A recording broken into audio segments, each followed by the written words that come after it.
साथ बिहार जीतने जा रहे हैं। निश्चित रूप से जो फीडबैकिंग है, जो सूचना है, जो कार्यकर्ताओं की रिपोर्टिंग है, ग्राउंड रिपोर्टिंग है, उसके मुताबिक हम लोग प्रचंड बहुमत के साथ बिहार में एनडीए की सरकार बनाने का काम करने जा रहे हैं। वहाँ का प्रचुर रूप से भारी तादाद में मतदान एनडीए के पक्ष में पहले राउंड में हुआ है और उसी के अनुरूप हम लोगों का पूरा भरोसा है कि बिहार की जनता का जिस तरह से आशीर्वाद एनडीए के प्रत्याशियों को मिला है, निश्चित रूप से प्रचंड बहुमत की सरकार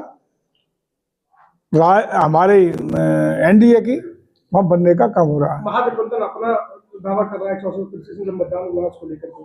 चलिए नाई कितने बार हम सामने आ जा रहे हैं। 14 तारीख का इंतजार तो है। तेज प्रताप यादव ने भाजपा सांसद रवि किशन उनसे मुलाकात की है, क्या लग रहा है कि बीजेपी में शामिल हो सकते हैं? अच्छा, कोई किसी से अगर नमस्ते हो जाए, कहीं कहीं मिल जाए, सामान्य शिष्टाचार, तो लोकतांत्रिक व्यवस्था की स्वस्थ परंपरा है कि नीतियों रीतियों को लेकर के हम लोगों के मतभेद हो सकते हैं, लेकिन व्यक्तिगत रूप से तलखी नहीं होनी चाहिए। ये सामान्य शिष्टाचार निभाना चाहिए। ऐसी व्यवस्था लोकतंत्र में जनता द्वारा, संविधान के द्वारा अपेक्षा की गई है। मंत्री है जगन्नाथ की जो घटना हुई थी, उसमें उसकी जो रिपोर्ट आई है उसमें पुलिस की लापरवाही सामने आई है। पुलिस की लापरवाही के कारण देखिए, जांच की रिपोर्ट के मुताबिक हर सरकार का दायित्व है, नैतिक दायित्व है, जो भी रिपोर्ट जांच की आती है उसके अनुरूप कार्रवाई हो और आगे ऐसी घटनाओं की पुनरावृत्ति न हो, ये भी सुझाव उस रिपोर्ट में मांगने का काम होता है और उस पर प्रभावी कार्रवाई भी सरकार करने का काम करती है। ऐसी परंपरा बनी आ रही है। उत्तर प्रदेश के जो पूर्व मोहम्मद आजम रहे, कुछ दिन पहले जेल से निरुद्ध होकर बाहर आए, दूसरी बार लखनऊ में सपा सुप्रीमो से मुलाकात की उन्होंने और बड़ा पीड़ा बता रहे हैं कि हमारी तो वो दुर्दशा कर दी है कि हमने तनखैया कह दिया था तो हमारा सेवा समाप्त कर दिया है। सरकार का काम ये नहीं होता है। दूसरा SIR को लेके बड़ा परेशान है। देखिए, SIR को लेके वही लोग, वही राजनीतिक दल परेशान हैं जो घुसपैठियों के वोट बनवाना चाहते हैं, जो फर्जी वोटों पर चुनाव जीतना चाहते हैं, जो कहीं ना कहीं मैनिपुलेशन के आधार पर लिस्टों में करके अपने को चुनाव जीतने की मंशा पाले रहते हैं। ऐसे लोग परेशान है, लेकिन ये भी देखना पड़ेगा कि हमेशा विपक्ष ने साफ सुथरी विवाद मुक्त मतदाता सूची के लिए हमेशा मांग रखी है। विपक्ष की ही मांग पर SIR कराने का निर्णय भारत निर्वाचन आयोग लिया है ताकि त्रुटिपूर्ण मतदाता सूची, गलतियों से मुक्त वास्तविक मतदाता कोई उसमें शामिल होने से बचे नहीं और फर्जी और बोगस मतदाता कोई उसमें रहे नहीं। ये प्रयास भारत निर्वाचन आयोग का है जो लोकतंत्र को मजबूत करेगा और लोकतांत्रिक व्यवस्थाओं को सुदृढ़ करने का काम करेगा। तो विपक्षी पार्टियों की घबराहट में क्यों? वही घबराहट है, वही लोग परेशान हैं जो लोग केवल उसी के दम पर सरकार बनाए हुए हैं, जो कहीं ना कहीं उन्हीं के दम पर चुनाव जीतना चाहते हैं।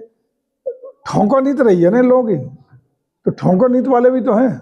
ये तो इसी से परेशान है। अभी तो इसकी बात कर रहे हैं, यही पार्टियां मतदाता सूची के बाद मांग करती हैं कि वो बैलेट पेपर पे ठप्पा वाला कार्यक्रम चले ताकि बैठ के एक आदमी ठप्पा लगा ले। ये भी तो मांग करते हैं, ये भी पता है ना। जब जब मांग करते हैं तो ये भी मांग सामने रहती है कि EVM को हटाओ और ठप्पा वाला पुराना इतिहास फिर बनाओ। क्या बिहार चुनाव का 2027 में उत्तर प्रदेश में असर पड़ेगा? बिहार हर स्टेट की राजनीतिक सामाजिक परिस्थितियां अलग होती हैं। हर स्टेट की कोई चुनाव किसी से कोरिलेटेड नहीं होता। ये जरूर होता है कि मान लो बिहार है तो उसे सटे हुए जो जनपद होते हैं बिहार के, यूपी की तरफ, यूपी बिहार और सटे हुए जो वहाँ तो थोड़ा बहुत प्रभाव होता है। बाकी कहीं हर स्टेट की भौगोलिक, सामाजिक और राजनीतिक स्थितियाँ, परिस्थितियाँ, वातावरण अलग होता है। बीजेपी के राज्यसभा सांसद राकेश सिन्हा का सेल्फी वायरल हो रही है जिसमें फरवरी में वोट डाला उन्होंने विधानसभा दिल्ली में और अभी वोट डाला बिहार में। 6 महीने के अंदर 2 बार वोट डाला तो उसकी शिकायत करें लोग, जांच होगी, कार्रवाई होगी। देखिए, भारत निर्वाचन आयोग का दायित्व है साफ सुथरी मतदाता सूची है। यार क्या कोई शिकायत मिलती है तो बड़ा आदमी है छोटा आदमी हो, सब एक ही परिभाषा में आते हैं और तदनुसार उस पर कार्रवाई करता है। तो इस तरह का कोई है तो प्रामाणिक तथ्य तो उसकी शिकायत करनी चाहिए। भारत सरकार वंदे मातरम की 150वीं वर्षगांठ मना रही है, अब तक जो चलता रहा उसको लेकर क्या कहना है? देखिए, वंदे मातरम वो श्लोक है वो गीत है जिसने आज़ादी की लड़ाई में देश के सर्व समाज के लोग, दबे कुचले, हिंदू मुस्लिम, हर वर्ग धर्म जाति के लोगों को एक छाया में ला करके, एक सूत्र में बांध करके स्वाधीनता की लड़ाई में एक वाक्य बन गया, एक को शब्दकोश ऐसा बन गया जहाँ आज़ादी के परवानों ने हंसते हंसते फांसी का फंदा इसी वंदे मातरम को गाते गाते चूमने का काम कर लिया।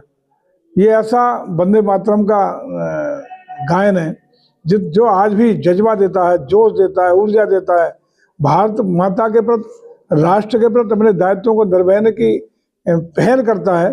और मैं समझता हूँ कि इसको जितना भी स्वीकारोक्ति होगी वो बिना किसी राजनीतिक भेदभाव के पूरे देश को उसका सम्मान करना चाहिए और जीवन में अपनाना चाहिए। यही ऐसा शब्द है जो भारत की एकता अखंडता को कायम रखेगा। यही ऐसा गायन है जो हमारी राष्ट्रीय एकता को सूत्र मानेगा और देश को परम वैभव ऊंचाइयों पहुंचाएगा। सपा सांसद डिम्पल यादव ने इसी को लेकर के कहा है कि ये नेगेटिव प्रोपेगेंडा के तहत इस तरीके के अभियान चलाए जा रहे हैं। वंदे मातरम रोज क्यों नहीं, ये प्रोपेगेंडा के तहत ही क्यों किया जा रहा है? तो रोज के लिए तो यही तो पहल है। हर आदमी वंदे मातरम को पहले सीख ले पूरा, हर आदमी उसको गायन करे, स्कूल हो अन्य अन्य जगह हो उसका गायन हो, यही तो अपेक्षा है। इसी अपेक्षा तो एक कार्यक्रम आयोजित किया गया है। इसमें कहीं भी पार्टी का कोई झंडा, पार्टी का कोई बैनर, पार्टी का कोई कार्यक्रम नहीं, बल्कि भारत सरकार के युवा मंत्रालय के द्वारा आयोजित पूरे देश में कार्यक्रम हो रहे हैं।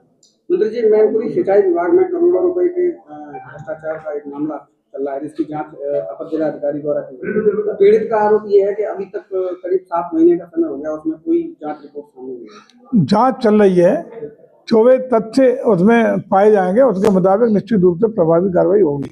अखिलेश यादव ने मंत्री जी ट्वीट किया है कि पुलिस को अपराधी बनाने का काम भाजपा सरकार खुलकर कर रही है। भाजपा का पुराना सिद्धांत है कि पहले इस्तेमाल करो फिर बर्बाद करो।